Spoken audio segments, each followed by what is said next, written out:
Hello friends, welcome to my channel. दोस्तों, दुनिया में सिंथेटिक बॉम्ब को लेकर चर्चा काफ़ी तेजी से तूल पकड़ रही है, क्योंकि रिसेंटली क्या हुआ, एलन मस्क जो दुनिया के एक नामी बिजनेसमैन है, दुनिया की सबसे अमीर शख्सियत है, इन्होंने एक ट्वीट किया और ट्वीट इन्होंने किया है पॉपुलेशन कोलैप्स को लेकर। ये तो आप में से काफ़ी लोग जानते हैं कि जो एलन मस्क हैं यह जनसंख्या वृद्धि के समर्थक रहे हैं और इन्होंने जनसंख्या वृद्धि के समर्थन में काफ़ी सारी बातें कही हैं और उसी को लेकर इन्होंने फिर से एक ट्वीट कर दिया है। ट्वीट में इन्होंने कहा है कि हमें बहुत ज़्यादा चिंतित होना चाहिए पॉपुलेशन कोलैप्स को लेकर, मतलब जनसंख्या में होने वाली कमी को लेकर हमें काफ़ी ज़्यादा चिंता होनी चाहिए, ये इन्होंने यहाँ पर कहा है। और यहाँ पर आपको बता दें,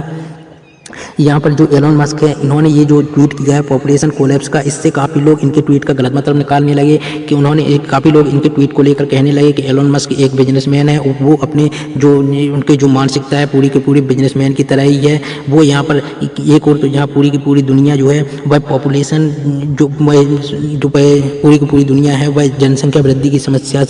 का सामना कर रही है और जो जनसंख्या वृद्धि की समस्या ना सिर्फ भारत बल्कि पूरी दुनिया के लिए सिरदर्द बन गई है। काफ़ी देश अपने अपने स्तर पर जनसंख्या वृद्धि की समस्या से निपटने के लिए प्रयासरत हैं। और यहाँ पर एलन मस्क ने ये क्या अजीबोगरीब ट्वीट कर दिया है, तो इसको लेकर एलन मस्क को जो है उनको यहाँ पर उनके ट्वीट का गलत मायने निकाला जा रहा है। लेकिन यहाँ पर आपको बता दें, चूंकि एलन मस्क कोई छोटी मोटी शख्सियत तो है नहीं, इसलिए यहाँ पर आपको बता दें एलन मस्क ने जो ट्वीट किया है यह काफ़ी ज़्यादा तर्कसंगत है, क्योंकि दुनिया की इतनी बड़ी शख्सियत अगर कोई ट्वीट करते हैं तो वह डाटा को प्रॉपर एनालिसिस करने के बाद ही करते हैं। तो यहाँ पर इन्होंने ये रिसेंट टाइम में अगर बात की जाए तो ऑफकोर्स यहाँ पर अभी जनसंख्या वृद्धि दुनिया के लिए सबसे बड़ी सिरदर्द बन चुकी है, मतलब दुनिया के लिए काफ़ी बड़ी समस्या है। लेकिन इन्होंने ये जो ट्वीट किया है, इन्होंने आज से 100 साल बाद क्या होगा उसके लिए ये ट्वीट किया है। मतलब इन्होंने यहाँ पर प्रोजेक्शन किया है कि 100 साल बाद क्या होगा, क्या दुनिया की हालत होगी, उसको लेकर इन्होंने ट्वीट किया है। तो दोस्तों इन्होंने कहा है 100 साल बाद दुनिया की जो जनसंख्या है वह अगर यहाँ पर तार्किक रूप से कहा जाए तो उनका कहना यह है कि भाई आपकी कम ही होने वाली है, बढ़ने वाली नहीं है। तो यहाँ पर इनके ट्वीट का रिप्लाई करते हुए यूएस बेस्ड स्टार्टअप के एक ओनर है साहिल लोवेंगिया, इन्होंने यहाँ पर ट्वीट किया और इन्होंने कहा है कि हमको एक ऐसी टेक्नोलॉजी को खोजना चाहिए या ऐसी टेक्नोलॉजी का निर्माण करना चाहिए जिसकी मदद से जो बच्चे हैं उनको बहुत ही फास्टर, ईजियर, चीपियर और मोर एक्सेसिबल सिंथेटिक बॉम्ब्स की मदद से पैदा किया जा सके, जिससे ये जो पॉपुलेशन कोलैप्स की समस्या निकट भविष्य में जो आने वाली है उससे डील कर सकें, यानी उससे छुटकारा पा सकें। तो फिर ये सिंथेटिक बॉम्ब का शब्द जो है ये काफ़ी ज़्यादा न्यूज़ आउटलेट में अलग अलग देशों में जो है वह आपका काफ़ी सारे न्यूज़ आउटलेट जो है उनकी तरफ से सामने आने लगा और इसको लेकर काफ़ी सारे आर्टिकल यहाँ पर छपने लगे। आपको बता दें सिंथेटिक बॉम्ब कुछ इस प्रकार के होंगे। सिंथेटिक बॉम्ब यानी आर्टिफिशियल बॉम्ब, इनको हिंदी में क्या कहते हैं, तो सिंथेटिक बॉम्ब या आर्टिफिशियल बॉम्ब इनको हिंदी में कहते हैं कृत्रिम गर्भ। तो कृत्रिम गर्भ जो है ये आपके इस प्रकार के होंगे, आप यहाँ पर देख रहे हैं ये कृत्रिम गर्भ हैं। इनके अंदर जैसे यूटेरस या गर्भाशय होता है महिलाओं के अंदर, उसी प्रकार का इनके अंदर एनवायरनमेंट क्रिएट किया जाएगा और इस एनवायरनमेंट में जो आपके बेबी हैं उनको रखा जाएगा 9 महीने के लिए, क्योंकि गर्भाशय में किसी भी बच्चे को गर्भाशय में कोई भी बच्चा गर्भाशय में 9 महीने या 37 सप्ताह तक रहता है, तो उसको इस प्रकार के आर्टिफिशियल बॉम्ब में रखा जाएगा, सिंथेटिक बॉम्ब या आर्टिफिशियल बॉम्ब में रखा जाएगा। अब यहाँ पर आपको बता दें यहाँ पर कि जो एलन मस्क ने ये पॉपुलेशन कोलैप्स का ये जो ट्वीट किया है, क्या ये सच में पॉपुलेशन कोलैप्स एक गंभीर समस्या बनने वाली है? तो यहाँ पर मैं बता देता हूँ आपको। यहाँ पर बता दें काफ़ी देशों में फैमिली प्लानिंग और महिला जागरूकता और महिलाओं के उत्थान के लिए काफ़ी सारी स्कीम चलाई गई, जागरूकता अभियान चलाए गए और दुनिया की एक प्रकार से मानसिकता बदली है महिलाओं के नज़रिए में। मतलब महिलाओं को अब काफ़ी ज़्यादा अलग अलग देशों में या महिलाओं को अलग अलग देशों में या समाज में अब ऊपर आने के लिए मौका दिया जा रहा है। महिलाएं भी अलग अलग सेक्टर में अपना जो काम करके भूमिका निभा रही हैं। तो दोस्तों ऐसी स्थिति में अब यहाँ पर जो फर्टिलिटी रेट है वह भी काफ़ी हद तक कम हो गया है, क्योंकि फैमिली प्लानिंग और यहाँ पर जनसंख्या नियंत्रण को लेकर जो सरकारों के द्वारा जो प्रयास किए जा चुके हैं उसका असर अब धीरे धीरे दिखने भी लगा है। और यहाँ पर अब लोग से, क्योंकि शिक्षा के स्तर पर शिक्षा सबसे बड़ी की होती है किसी भी समाज को सभ्य बनाने के लिए और किसी भी समाज को जागरूक करने के लिए, तो शिक्षा के स्तर पर भी काफ़ी ज़्यादा प्रचार प्रसार किया गया। इसके कारण क्या होगा, काफ़ी सारे लोग एजुकेटेड हो गए और इससे क्या हुआ है कि फर्टिलिटी रेट में भी कमी आई, क्योंकि महिलाएं अब अलग अलग सेक्टर में काम भी करने लगी। अब महिलाएं सिर्फ घरों तक सीमित नहीं है, अब महिलाएं भी आगे उठकर अब काफ़ी सारे सेक्टर्स में उनको प्रोत्साहन दिया जा रहा है और वो वहाँ पर काम कर रही हैं। तो इससे क्या है दोस्तों, इससे जो फर्टिलिटी रेट है उसमें भी काफ़ी हद तक कमी आई है और महिलाएं अब कम बच्चे को ही जन्म देना प्रेफर कर रही हैं। तो इससे दोस्तों एक चीज़ तो हो गई कि फर्टिलिटी रेट कम होता जा रहा है, इस कारण आपकी जनसंख्या में जो कमी है वह आपको धीरे धीरे देखने को मिलने वाली है। और अभी आपको बता दें, लैंसेट की तरफ से एक रिपोर्ट भी प्रकाशित हुई थी जिसमें कहा गया था कि 2048 तक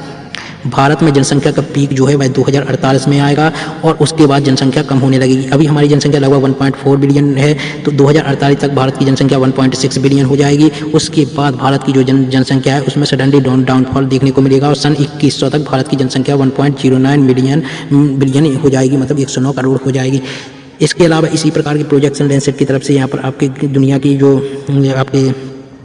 जनसंख्या है उसके बारे में किया गया है कि दुनिया अपनी जनसंख्या का पीक जो है वह 2064 में छुएगी और दुनिया में 2064 में दुनिया की जो जनसंख्या है वह हो जाएगी 9.7 बिलियन और इसके बाद इसकी जो जनसंख्या है वह कम होगी और वर्ष 2100 तक इसकी जनसंख्या आपकी हो जाएगी, दुनिया की जनसंख्या वह हो जाएगी 8.9 बिलियन। तो आने वाले समय में दुनिया की जनसंख्या कम ही होने वाली है, बढ़ने वाली नहीं है। इसके अलावा यहाँ पर आपको बताना,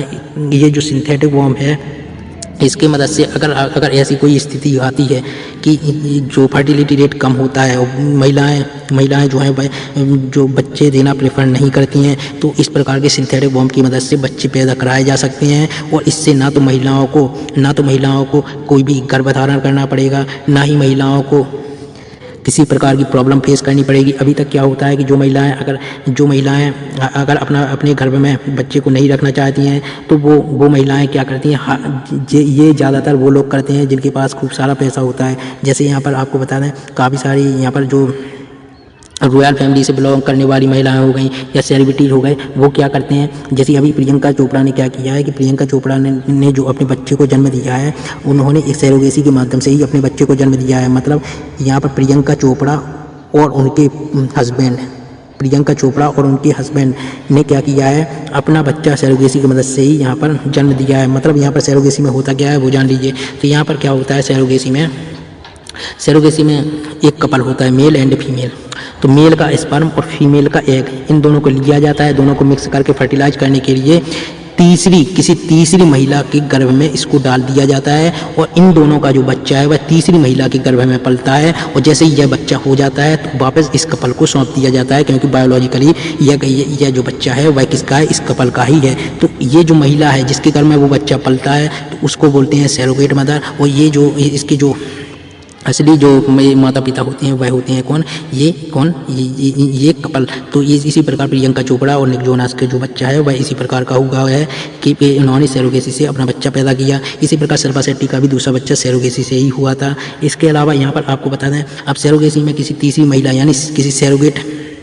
जो मदर होती थी उसकी कोख की आवश्यकता पड़ती थी, मतलब किराए पर कोख लेनी पड़ती थी। मतलब किराए पर किसी महिला को उसके घर में बच्चे पालने के लिए पैसे दिए जाते थे और उसके घर में बच्चे को पाला जाता था। लेकिन अब यहाँ पर ऐसा नहीं होगा। यहाँ पर किसी भी प्रकार की किराए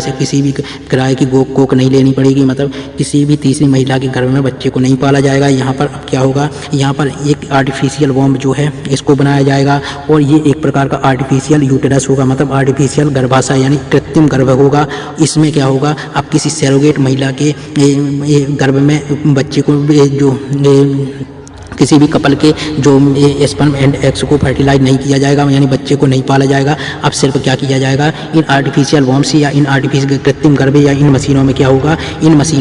होगा, मैं यहाँ पर दिखा देता हूँ। इन मशीनों में महिला और पुरुष का स्पर्म एंड एग्स डाल दिए जाएंगे और यहाँ पर इसके अंदर का जो एनवायरनमेंट है बिल्कुल जैसा गर्भाशय के अंदर का एनवायरनमेंट होता है वैसा ही रहेगा। सारी ऑक्सीजन, ब्लड, हर एक चीज़, न्यूट्रिशन, प्रोटीन, विटामिन, जो कुछ भी ज़रूरत हो, हर चीज़ यहाँ पर जो है वह आपकी इसके अंदर पहुँचती रहेगी। और ये जो बच्चा है वह 37 सप्ताह, क्योंकि कोई भी बच्चा गर्भ में 37 सप्ताह तक रहता है, तो यह बच्चा 37 सप्ताह या 9 महीने तक इस कृत्रिम गर्भ में रहेगा। इसके बाद इस बच्चे को जन्म देकर इनके माता पिता को सौंप दिया जाएगा। अब आपको लग रहा होगा कि इस आर्टिफिशियल वॉर्म पर कोई प्रयोग हुआ है कि नहीं हुआ है, तो आपको यहाँ पर बता दें, हाल ही में एक सीप के बच्चे को इसी प्रकार से जन्म दिया गया था। जी हाँ दोस्तों, एक जैम्ब था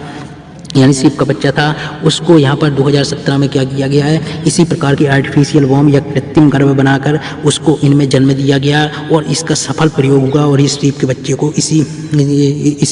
प्रकार के कृत्रिम गर्भ में जन्म देकर दुनिया में लाया गया। तो इसका सफल प्रयोग हो चुका है और इसके बाद यहाँ पर कहा गया था कि ह्यूमन्स कुड बी नेक्स्ट, मतलब अगली बारी यहाँ पर अब ह्यूमन की है, मतलब मनुष्य भी हो सकता है इसी प्रकार की टेक्नोलॉजी द्वारा, यानी कृत्रिम गर्भ के द्वारा पैदा किए जाएँ। तो इससे क्या होगा, इससे पॉपुलेशन जो कोलैप्स है इसकी समस्या से काफ़ी हद तक निजात मिलेगी। इसके अलावा यहाँ पर आपको बता दें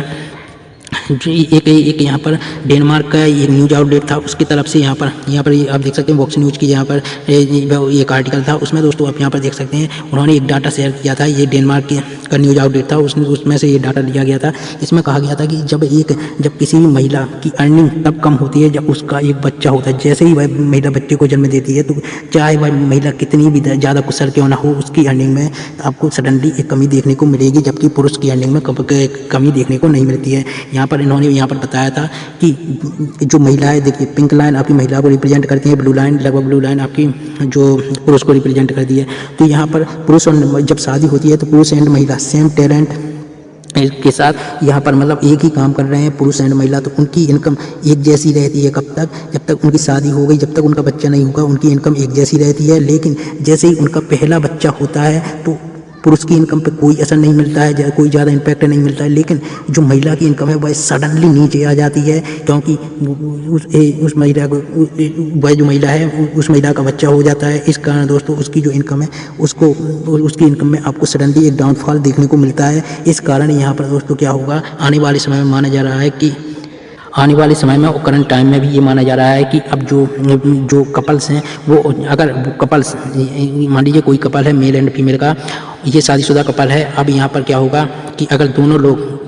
लोग जॉब करते हैं और अपनी इनकम करते हैं और बिल्कुल समान इनकम करते हैं, तो यहाँ पर क्या होगा, ये लोग क्या होते हैं, ये अपनी यहाँ पर ऐसी रिपोर्ट आ रही है कि ये लोग बच्चे प्लान नहीं कर पाते हैं। ऐसी न्यूज़ निकल कर सामने आ रही हैं कि ये सेम पोटेंशियल के साथ दोनों लोग काम करते हैं, दोनों की सैलरी समान है, तो यहाँ पर जो बच्चे प्लान करना, जो फीमेल है वो बच्चे प्लान करना स्किप कर जाती हैं और यहाँ पर ये कपल जो है वह अपना बच्चे प्लान नहीं कर पाती हैं, क्योंकि अगर बच्चे प्लान करेंगे तो इससे फीमेल की जो इनकम है उसमें काफ़ी ज़्यादा प्रभाव देखने को मिलता है और उनकी इनकम जो है वह कम हो जाती है। इस कारण वो अब बच्चे प्लान नहीं कर पाते हैं जल्दी। इस कारण यहाँ पर जो फर्टिलिटी रेट है वह आपका कम देखने को मिल रहा है। अगर भारत में बात की जाए, पहले तो आपको ये ध्यान रखना है फर्टिलिटी रेट 2.1 अगर है तो आज जितनी किसी भी देश की या किसी दुनिया की अगर जनसंख्या अगर आज जितनी है उतनी ही आने वाले 100 साल 200 साल में भी उतनी ही रहेगी, अगर फर्टिलिटी रेट आपका 2.1 है। लेकिन अगर फर्टिलिटी रेट 2.1 से कम है तो दुनिया की जनसंख्या कम होगी, अगर फर्टिलिटी रेट 2.1 से ज़्यादा है तो दुनिया की जनसंख्या जो है वह आने वाले समय में बढ़ेगी। तो आपको बता दें भारत में ही कई ऐसे राज्य हैं जिनका फर्टिलिटी रेट 2.1 से कम हो गया है, मतलब यहाँ पर जनसंख्या में अब कमी देखने को मिलने वाली है। इसके अलावा दोस्तों अभी भारत में कुछ ऐसे राज्य हैं जहाँ की फर्टिलिटी रेट ज़्यादा है, जैसे यूपी हो गया, बिहार हो गया, इनका फर्टिलिटी रेट 2.1 से भी ज़्यादा है। तो यहाँ पर अभी हमको कुछ समय और भी यहाँ पर ग्रोथ देखने को मिलेगी, मतलब जनसंख्या वृद्धि देखने को मिलेगी, लेकिन एक सर्टेन टाइम तक यहाँ पर आपकी जनसंख्या में कमी देखने को मिलने वाली है। क्योंकि आपको पता है फर्टिलिटी रेट ना सिर्फ भारत में बल्कि सारी दुनिया में धीरे धीरे कम हो रहा है, क्योंकि जो महिलाएं हैं वह अलग अलग सेक्टर में महिलाओं को जागरूक किया गया है, महिलाओं को प्रोत्साहित किया गया है, जिससे महिलाएं अब अलग अलग सेक्टर में काम कर रही हैं। काम करने से वो अब अपनी जो फैमिली प्लानिंग है उनको सही से नहीं कर पा रही हैं और कम बच्चे पैदा करना ही प्रेफर कर रही हैं। तो इससे क्या हो रहा है, इससे आपके जो फर्टिलिटी रेट है वह आपका कम होता जा रहा है और जनसंख्या में कमी अभी तो इसका असर नहीं दिख रहा है, क्योंकि फर्टिलिटी रेट अभी बहुत ज़्यादा था कुछ साल पहले, लेकिन धीरे धीरे आपको बता दें 2048 के बाद भारत में और 2064 के बाद विश्व में आपको बहुत ही ज़्यादा इम्पैक्ट देखने को मिलने वाला है जनसंख्या वृद्धि को, जनसंख्या में कमी का। तो दोस्तों ये था वीडियो, अगर वीडियो पसंद आया वीडियो को लाइक